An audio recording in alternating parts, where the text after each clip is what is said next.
We done a bit of digging up, Tom, while you weren't here, and I actually came across a video 10 I wasn't there. years I wasn't ago. there. It wasn't You me. look very different, tabarakallah, mashallah. This fitness enthusiast has really helped, mashallah. You looked a bit different. I'm guessing you were about 23 in this video that I'm going to show. Okay. You're going to find Here out. we go. Let's play the video.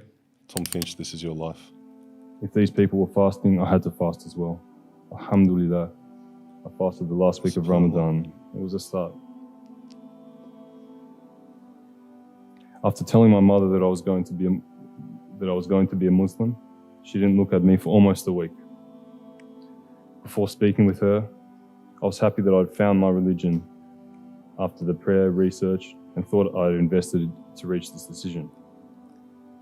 After seeing how upset my mother was, I began to doubt whether I was making the right decision. This was the woman who had carried me in her womb for 9 months and cared for me as a child and had given me everything I ever needed. As you'd guess, by this stage I was pretty upset. After speaking with a friend, I was back on track after establishing that the reasoning behind making this change is for me. Pleasing my parents is important, but pleasing my Creator was of ultimate importance. Wow. Wow. Allahu Akbar. SubhanAllah. Take us back to that moment. What was it like?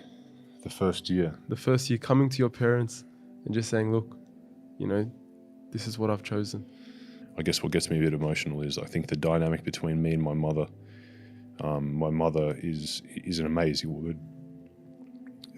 She's the most important person in my life, and she didn't receive the news particularly well.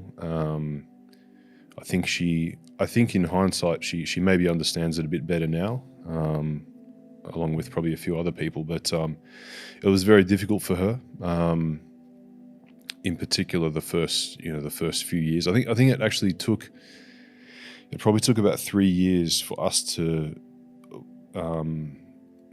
pull together a relationship which was somewhat representative of what it used to be. Like, my mother was like, carry any excuse for a party, Finch. Like any Friday night, like she would be inviting my friends over for a party or a barbecue or a get together. I wouldn't even know about it. I said, "Oh, Finchy, by the way, we're coming to your house Friday." I'm like, wow. Okay, whatever, I'll see you there, type of thing. So she's a machine.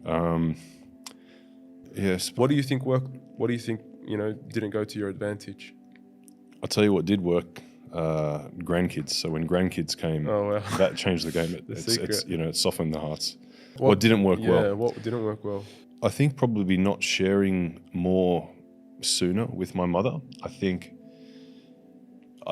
bringing someone along the journey. If someone is really important to you, and you really want to address a serious problem that you have in your life, whether it's a mental health issue or it's an iman or a faith issue or a health issue or whatever it is, like if you're going to make a big change in your life, I think the wise approach is you need a support team around you, and you need to bring people on the journey. If you enjoyed this video and everything else that OnePath does and would like to see us produce more content, then please support us. Go to www.onepaathnetwork.com. You can support us from as little as $1 a day. Much love and appreciation, and may Allah bless you all.